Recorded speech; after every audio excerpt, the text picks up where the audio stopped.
Olá pessoal, boa noite. Estamos começando mais uma aula de Direito Ambiental. O tema da aula de hoje, conforme havia falado para vocês, é a Política Nacional do Meio Ambiente. Nós iniciamos a parte 1 na aula passada e agora nós devemos terminar a análise dessa lei nos pontos que eu considero mais relevantes, né? E sempre olhando do prisma dos concursos públicos, como também da OAB, né? Que não é bem um concurso público, mas é uma prova, né, que vocês submetem e passando aquele patamar vocês são habilitados aí a ingressarem na profissão de advogados, né? Bem, pessoal, a Política Nacional do Meio Ambiente, conforme eu havia falado na aula passada, nós vamos aqui nos dedicar não propriamente à análise de artigos, mas à análise de pontos da lei que são os mais relevantes, conforme aquele prisma que eu passei. Dividi a aula em dois, conforme também já coloquei para vocês, e eu acho que cabe aqui nós fazermos uma breve revisão sobre a aula passada. Então vamos lá, bem rapidão, vamos acompanhando aqui comigo na lousa. A Lei A 6.938 de 81 foi uma das primeiras leis que instituiu políticas de meio ambiente no Brasil, inspirada em leis americanas, leis europeias e, sobretudo, em regramentos estabelecidos pela ONU, sobretudo por meio da Assembleia Geral, certo? Lembrando que a Assembleia Geral é o órgão mais representativo da ONU.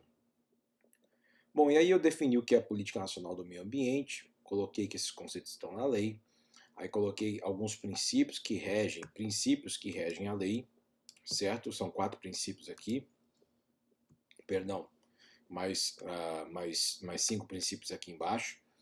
Vocês podem verificar esses princípios todos no próprio estudo do artigo 3º, certo? Conceito de temas do direito ambiental, meio ambiente, degradação, poluidor, recursos ambientais, tudo isso está na lei.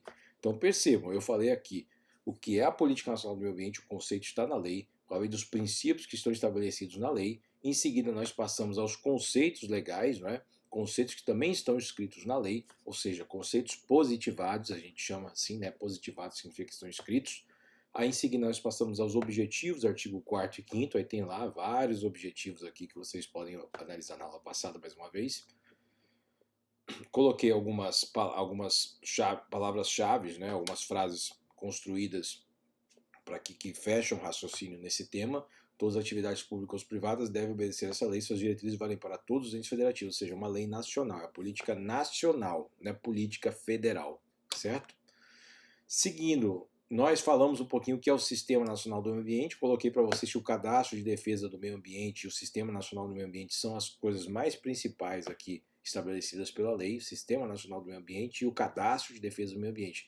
Aí eu falei para vocês o que é esse sistema. O sistema é um todo organizado, um conjunto de atores que se organizam de maneira inteligente, né, em que existe um órgão pivô, um órgão centralizador e órgãos executores.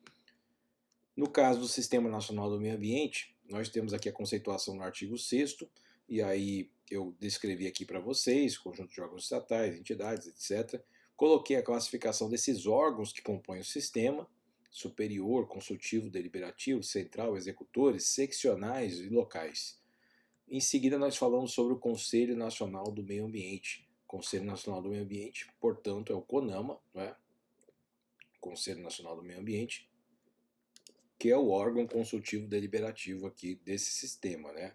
O órgão que manda, digamos assim, o órgão pivô é o Conselho de Governo, que seria a esfera estritamente política da Política Nacional do Meio Ambiente, né, da classe política. Em seguida, o CONAMA, o órgão consultivo deliberativo, ou seja, tem um quê aí de expertise nesse tema. E aí nós temos a Secretaria do Meio Ambiente, secretaria para meter a mão na massa, né, pessoal? Expedir ofício, comunicação, centralizar informações. E aí essa é a estrutura mais ou menos aí do Sistema Nacional do Meio Ambiente. Órgãos superiores, consultivo deliberativo, órgão central, secretaria, né?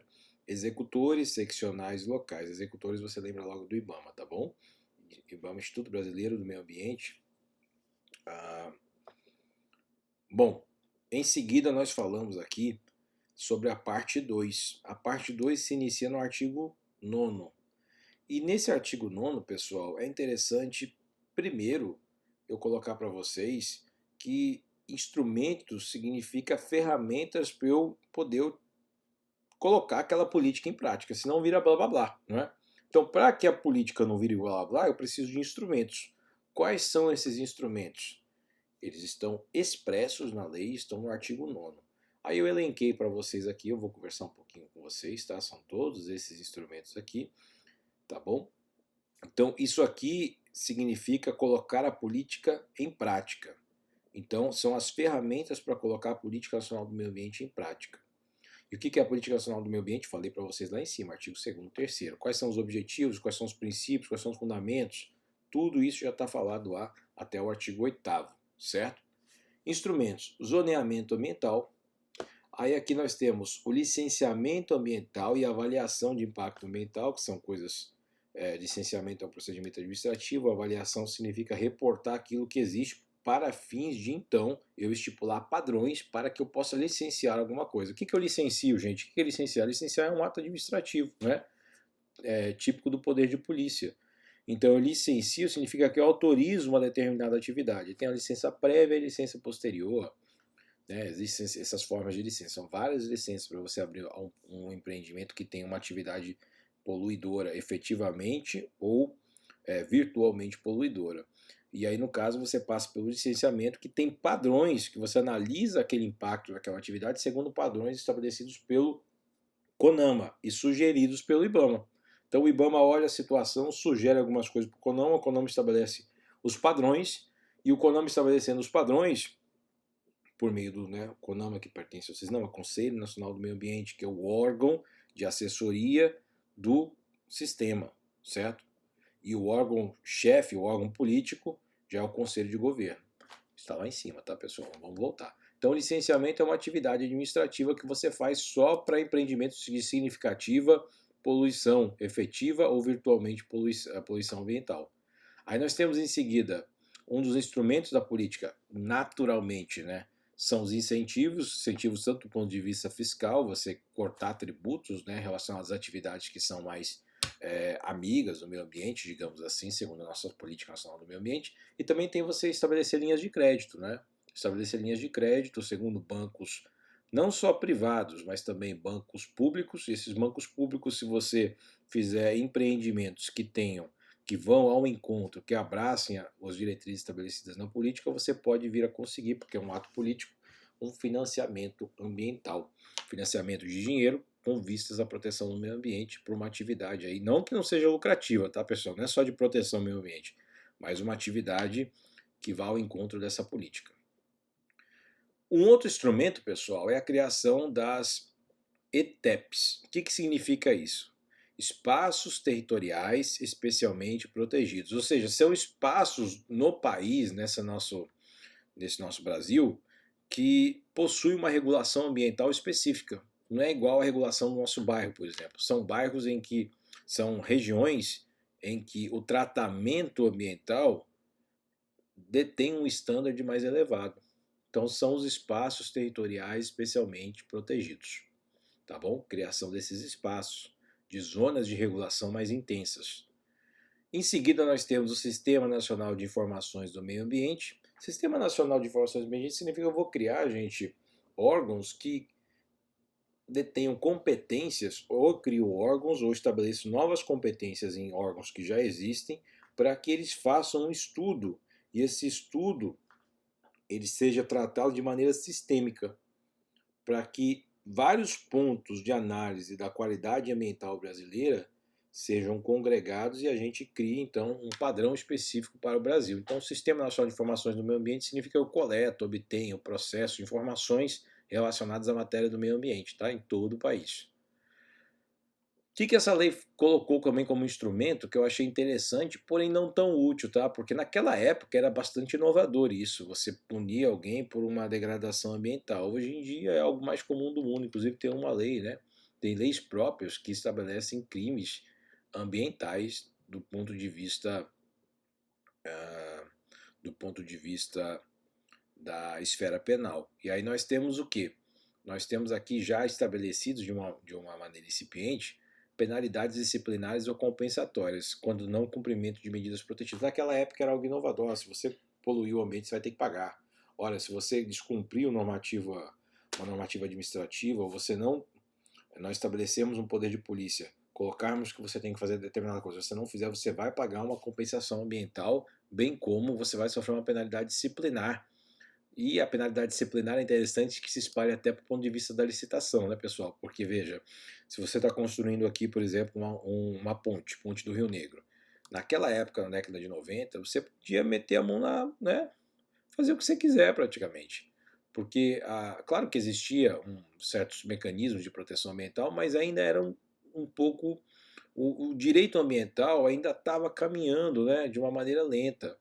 Hoje em dia, penalidades disciplinares, você estabelece já regramentos que existem em legislações estaduais, inclusive, que vão fazer com que pessoas que vençam o procedimento licitatório, pessoas jurídicas, elas tenham que cumprir padrões ambientais estabelecidos do ponto de vista da União quanto do ponto de vista do Estado e município. E aí, no caso de você estabelecer esses padrões e a concessionária do serviço público ou a empreiteira que venceu a licitação, no caso o contratado, né, porque já passou a licitação, seria licitante quando estava fazendo a licitação, contratado quando já fez licitação e contrato, né, você faz a licitação para chegar no contrato. Então o contratado ele tem que cumprir, não cumpriu ele sofre uma penalidade disciplinar que vai se revestir, na maioria das vezes, em alguma perda de dinheiro que ele deixou calcionado lá para o Estado. Nós também estabelecemos como instrumento da Política Nacional do Meio Ambiente, PNMA, nós estabelecemos o relatório de qualidade ambiental, que o IBAMA quem divulga, né? E também os instrumentos econômicos, que são esses instrumentos, né? Concessão, servidão, seguro ambiental, são todos instrumentos relacionados à esfera econômica. Cadastro Técnico Federal, aí tem dois cadastros, tá, pessoal? Tem o cadastro de atividades poluidoras, é um cadastro, e tem um outro cadastro que é de instrumentos de defesa do meio ambiente. Então, professor, vou ter que decorar isso tudo? Não, gente. O que eu acho mais relevante aqui? Essa criação das ETEPs, tá bom? Vocês saberem disso aqui também, mas isso aqui, com o passar do estudo do direito ambiental, vocês estão indo no direito ambiental 1, né? O licenciamento é algo óbvio, né? É algo óbvio, é algo que vem naturalmente. Licenciamento e avaliação de impacto ambiental é igual esses estudos sobre a qualidade do meio ambiente. Eu nem coloquei aqui entre os instrumentos, porque é uma coisa evidente quando vocês lerem na prova, né? Avaliação de impacto ambiental, estudos de impacto ambiental, normas e padrões de qualidade ambiental, tudo isso são instrumentos, você estabelecer essas coisas, né? Então, mas eu acho interessante a gente colocar o zoneamento, tá bom? Para fins de prova. Zoneamento ambiental, criação de ETEPs, que é algo parecido com zoneamento, mas não é, tá bom? Nós temos também a questão essas penalidades disciplinares compensatórias, isso na época era inovador, hoje em dia não significa nada, porque nós já sabemos disso. Licenciamento ambiental, vamos colocar aqui também. Esses incentivos, isenções e fomento, obviamente, né, claro que envolvendo dinheiro ou envolvendo dinheiro como um todo, né, tanto do ponto de vista de financiamento de uma atividade, como do ponto de vista de você impactar, retirar um tributo que incidiria ali, isso tudo são maneiras de você atrair capital externo, né, investidores externos e agentes econômicos de outros países que já detêm uma expertise nesse tema. Em seguida, pessoal, eu acho interessante nós colocarmos aqui o Cadastro Técnico Federal só para vocês saberem que existe, tá bom? Então isso aqui são os mais importantes, o resto é um pouquinho intuitivo. Esses são os instrumentos da Política Nacional do Meio Ambiente, parte 2 da nossa aula. E aí nós encerramos o artigo 9º de uma maneira abstrata e passamos a um instituto que eu acho interessante, que é o Instituto da Servidão Ambiental, que está no artigo 9A, que foi fruto de uma reforma, tá? Essa reforma remonta a 2012.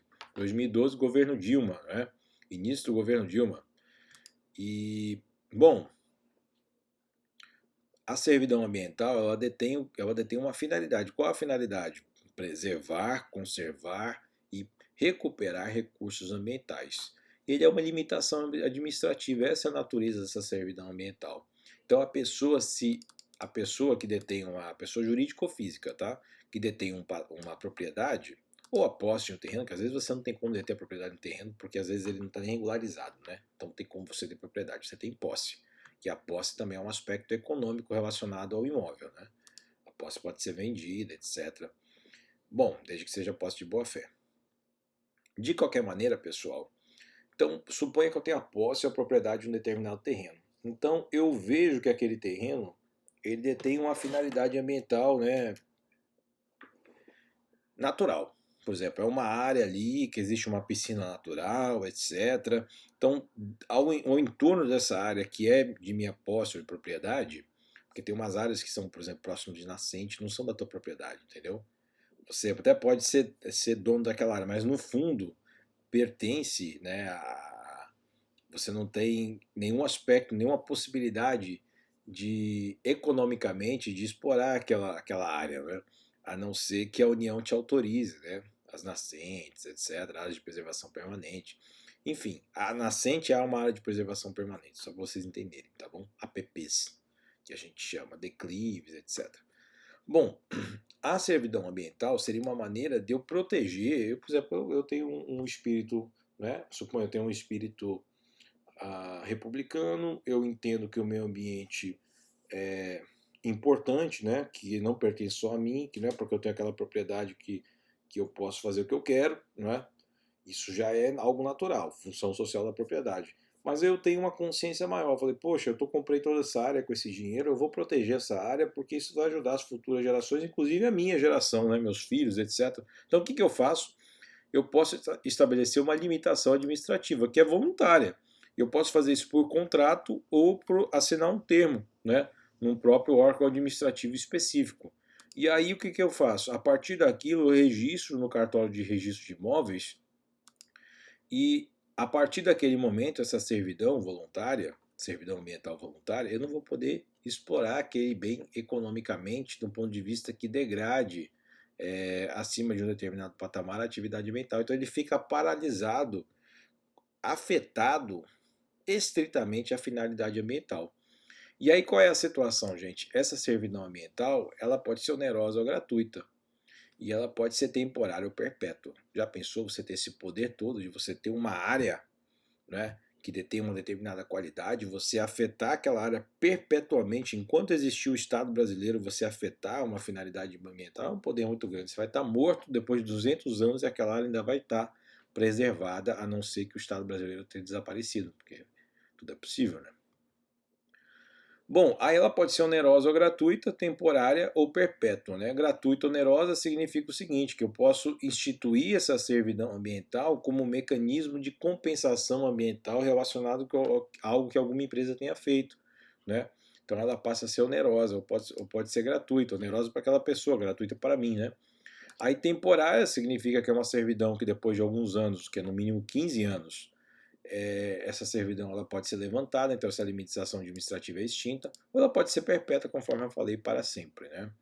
O interessante é falar o seguinte, professor, ninguém vai fazer isso com a sua propriedade, por que você vai fazer isso? Olha, eu conheço membros do Ministério Público que agora se aposentaram que compraram terrenos aqui no Amazonas e fizeram isso. Uma área muito bonita, né, nos limites aí da cidade, eles disseram o seguinte, olha, vamos fazer o terreno barato, vou comprar esse terreno e ninguém vai mexer. Vou instituir uma servidão ambiental perpétua. Perpétua. Então tem pessoas que fazem, né, que tem essa visão bonita do coletivo, né? Inclusive é o que a gente tem que fazer, pessoal. Se algum de vocês aí conseguir um sucesso profissional significativo, eu espero que vocês pensem em fazer essa servidão ambiental com alguma propriedade que vocês venham adquirir, tá? Porque no final das contas o dinheiro não vale nada, gente. O que vale mesmo é isso aí. É você, através do dinheiro, exercer o poder de uma maneira benéfica para a sociedade, né? E aí, no caso, você estabelece uma limitação administrativa voluntária, porque você que quis, e perpétua, por exemplo, né? Ou você pode estabelecer por 40 anos, daqui 40 anos vai estar tão diferente o país, aí você vê o que você faz, né? Os seus filhos vão ver, enfim, seus descendentes. Gente, dentro dessa questão da servidão ambiental, nós temos algo que perpassa, que vai além da própria servidão, que é o dever de licenciamento ambiental, que é estabelecido no artigo 10º. E aí é interessante que esse artigo 10 ele inova com esse dever de licenciamento ambiental no Brasil. Licenciamento, no caso, eu vou me permitir ler o artigo 10 de maneira muito rápida para vocês. O licenciamento, ele diz que construção, instalação, ampliação, funcionamento de estabelecimentos e atividades que utilizem recursos do meio ambiente, efetiva ou potencialmente poluidoras, ou capazes de causar degradação ambiental de alguma forma, dependerão de prévio licenciamento. Então ele condicionou determinadas atividades a esse ato administrativo derivado do poder de polícia, que é o licenciamento ambiental. Então você passa por um controle de uma autoridade administrativa ambiental e ela vai dar uma licença, igual a licença de permissão para dirigir, né? Vai dar uma licença para que você passe, então, a exercer essa atividade segundo as diretrizes da Política Nacional do Meio Ambiente dentro do Estado brasileiro. E aí também estabelece essa própria lei, conforme eu falei para você, já dever de penalidade, né? E a previsão de penalidades que até então não existiu. Aí quais espécies de pena que existem? Multa, perda, suspensão de incentivos fiscais, perda, suspensão de linhas de financiamento e suspensão de atividade. Essas são as previsões das penalidades que foi algo inovador. Hoje em dia todo mundo sabe, né, que isso existe, mas é interessante você saber que isso surgiu nessa lei 6.938. Tá bom, pessoal? E agora, terminando a nossa aula, você vê que a nossa aula foi bem breve, mas eu acho que abarcou bem essa parte 2 da lei. Se a autoridade vacilar, autoridade não autoridade municipal, estadual, diante de uma violação, de um dever administrativo ambiental, o que acontece? Diante de um vacilo, diante de uma omissão ou diante de uma negligência de uma autoridade administrativa estadual ou municipal, entra em cena uma autoridade federal para sancionar aquele empreendimento. Aí, no caso, vai ser o presidente do CONAMA, que é o presidente do CONAMA, do Conselho Nacional do Meio Ambiente, que compõe o Sistema Nacional do Meio Ambiente, órgão consultivo e deliberativo, que foi reduzido pelo ministro Salles, era muita gente. Esse secretário do Meio Ambiente é o presidente do CONAMA e ele pode chegar e sancionar aquela pessoa física ou jurídica que exerce uma atividade ambiental em descompasso com o estabelecido nas leis. Então, o secretário do Meio Ambiente ele tem esse superpoder, tá bom? De aplicar penalidade, que nós chamamos também de apenar. E o IBAMA, gente, por fim, pode fazer convênios com entes federativos para desempenhar atividade de fiscalização ambiental. Então, o IBAMA pode utilizar de recursos, digamos assim, recursos humanos é uma palavra feia, né? Porque nós somos a finalidade de tudo, né? Então, você chamar os humanos de recurso é uma coisa meio ridícula, mas você pode utilizar pessoal e material e equipamentos, etc., de órgãos ambientais estaduais e municipais, celebrar convênios para que esses órgãos exerçam atividades que seriam próprias do IBAMA e vice-versa. Isso tudo vai estar previsto dentro de convênios entre os entes federativos, União, Estado e Município, Distrito Federal também. Tá bom, pessoal? Então tá isso. Tá resolvida essa questão da política nacional do meio ambiente, é isso que eu queria dizer para vocês. Leiam a lei, leiam esses artigos que eu passei, tá bom? E vocês vão ter sucesso nessa disciplina. Um abraço a todos, até a aula que vem. Tchau, tchau.